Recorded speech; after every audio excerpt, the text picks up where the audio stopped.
Assalamualaikum warahmatullahi wabarakatuh. Alhamdulillahirabbil alamin. Wassalatu wassalamu ala asyrofil anbiya wal mursalin wa ala alihi wa sahbihi ajmain. Amma ba'du. Pertama dan yang paling utama, mari kita panjatkan puji syukur kehadiran Allah Subhanahu wa taala yang telah memberikan nikmat dan kesempatannya. Salawat salam kita berikan kepada Nabi besar Muhammad SAW yang telah membawa kita dari zaman jahiliyah menuju zaman yang penuh ilmu pengetahuan seperti sekarang ini. Baiklah, dalam pembahasan materi presentasi kali ini, izinkan saya untuk membicarakan sedikit mengenai analisis berita, tajuk, dan opini. Menurut Adi Negoro, berita adalah pernyataan antar manusia yang bertujuan untuk memberitahukan, yang disiarkan melalui pers.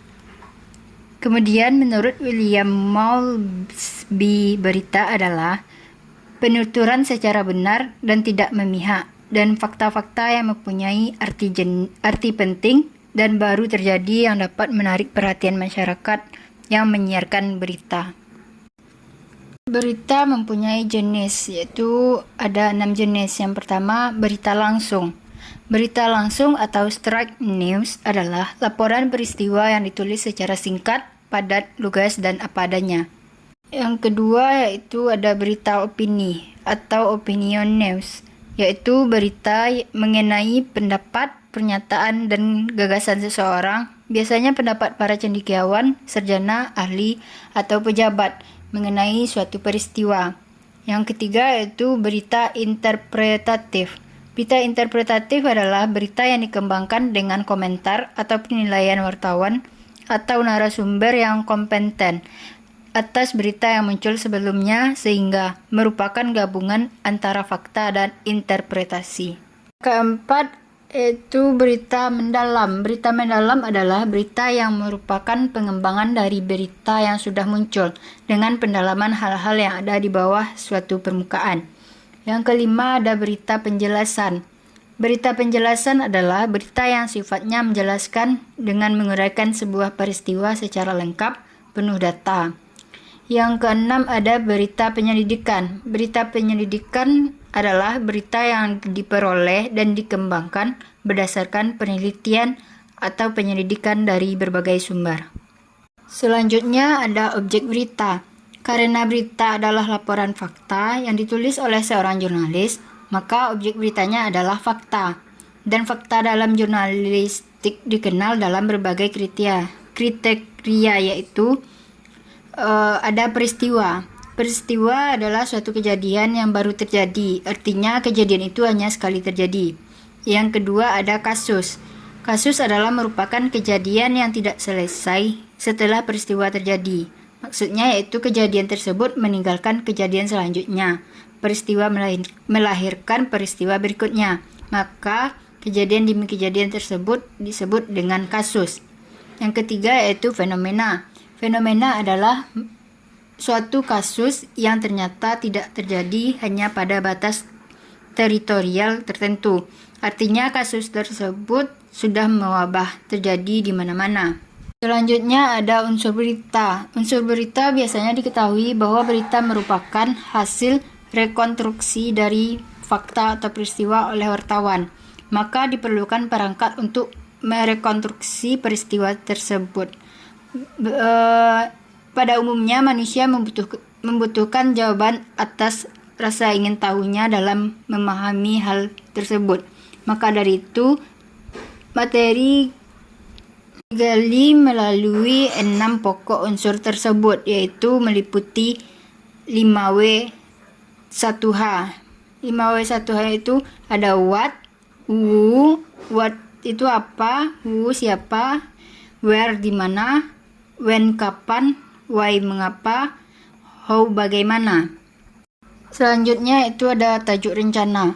Tajuk rencana adalah bagian yang tradisional dari surat kabar. Dalam surat kabar di tanah air, tajuk rencana biasa ditempatkan di halaman opini dan biasanya ditulis oleh pemimpin redaksi surat kabar bersangkutan. Ia menempati sebelah pojok kiri atas halaman. Unsur tajuk rencana yang pertama ada fakta. Fakta menjadi faktor penting. Berdasarkan fakta, berbagai opini tajuk rencana dibuat. Gambaran permasalahan dideskripsikan dan dicarikan atau diusulkan jalan keluarnya. Tanpa landasan fakta, pendapat sebuah media akan dinilai sebagai fitnah. Yang rugi bukan hanya pihak oleh tajuk rencana, tapi media si pembuat tajuk itu akan rugi. Yang kedua yaitu interpretasi.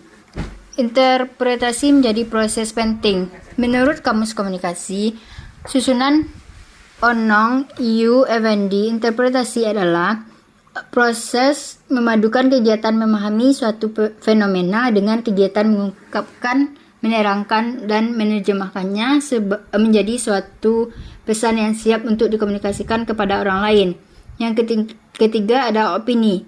Opini di sini merupakan pernyataan media terhadap persoalan yang tengah dibahasnya. Melalui pernyataan-pernyataannya, sikap sebuah media terlihat masyarakat paham. Selanjutnya ada fungsi tajuk rencana. Fungsi tajuk rencana mempunyai 4 fungsi. Yang pertama ada menjelaskan berita atau explaining the news. Artinya tajuk rencana menjelaskan kejadian-kejadian penting kepada masyarakat. Yang kedua menjelaskan latar belakang, filling in background. Tajuk rencana menginformasikan berbagai hubungan yang terjadi pada peristiwa yang terpisah.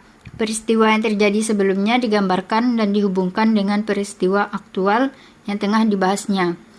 Fakta-fakta politik, ekonomi, atau sosial yang terkait dengan permasalahan dikorelasikan. Yang ketiga ada meramalkan, forecasting. Penulis tajuk rencana memasukkan imajinasinya untuk memprediksi atau meramalkan kejadian-kejadian yang akan datang berdasarkan informasi yang melatar belakangi ditulisnya tajuk rencana ini. Yang keempat ada menyampaikan pertimbangan moral atau passing moral judgment. Tradisi jurnalisme menekankan nurani masyarakat sebagai tujuan. Isu-isu moral menjadi target penyampaian informasi media. Maka itu isi tajuk berisi berbagai pertimbangan moral dalam melawan kejahatan, pelanggaran, atau kesalahan. Bahwa ini salah, itu betul. Selanjutnya ada langkah menulis tajuk rencana. Yang pertama ada reporting. Tahap ini adalah tahap mencari permasalahan dan mengumpulkan bahan. Penulis melakukan 2 kegiatan, yaitu by reading dan by talking. Dengan by reading, penulis membaca buku, media, clipping, internet, dan teks-teks lainnya sebagai sumber informasi. Melalui by talking, penulis melakukan wawancara dengan para narasumber, dengan pejabat, tokoh masyarakat, atau pihak-pihak yang layak dan kompeten dengan masalah yang akan ditulis. Yang kedua ada reflection, merupakan tahap memilah-milah dan mengklarifikasi bahan-bahan dari berbagai sumber tersebut. Proses ini membuat penulis menemukan bahan untuk judul, pengantar, isi, dan kesimpulan. Tahap ini berarti pula melakukan cek dan dicek terhadap data yang diragukan kebenarannya. Yang ketiga ada writing. Tahap ini merupakan tahap menulis, menyusun dan menyajikan data, fakta atau bahan yang ada ke dalam sebuah tulisan tajuk rencana yang menarik, kuat, dan penting. Untuk itu, penulisan tajuk rencana memakai teknik penulisan jurnalistik yang membagi susunan penulis dari judul, teras, isi, dan kesimpulan. Selanjutnya ada opini. Sebuah tulisan yang memuat pendapat atau pandangan penulis dapat disebut opini. Opini dapat didefinisikan sebagai tulisan dalam media cetak yang memasukkan pendapat penulis di dalamnya. Artinya, opini adalah artikel yang mengandung subjektivitas, bukan hanya fakta. Artikel opini, surat pembaca, dan tajuk rencana merupakan jenis-jenis opini di media massa. Artikel opini dan surat pembaca dalam surat kabar merupakan pendapat seorang pembaca terhadap suatu masalah, peristiwa, atau kejadian tertentu. Sedangkan tajuk rencana adalah opini atau pendapat redaksi media massa tersebut tentang masalah, peristiwa atau kejadian tertentu, biasanya yang sedang aktual. Struktur opini ada 3, yaitu judul, penulis, pengantar, dan pengantar opini. Demikian isi presentasi saya kali ini. Semoga apa yang saya sampaikan dapat bermanfaat bagi kita semua. Jika ada kekurangan, mohon dimaafkan, karena kesempurnaan sungguh hanya milik Allah Subhanahu wa Ta'ala saja. Akhirul kalam, subhanaka Allahumma wa bihamdika asyhadu an la ilaha illa anta astaghfiruka wa atubu ilaik. Wallahul muwaffiq ila aqwamit thoriq. Wassalamualaikum warahmatullahi wabarakatuh.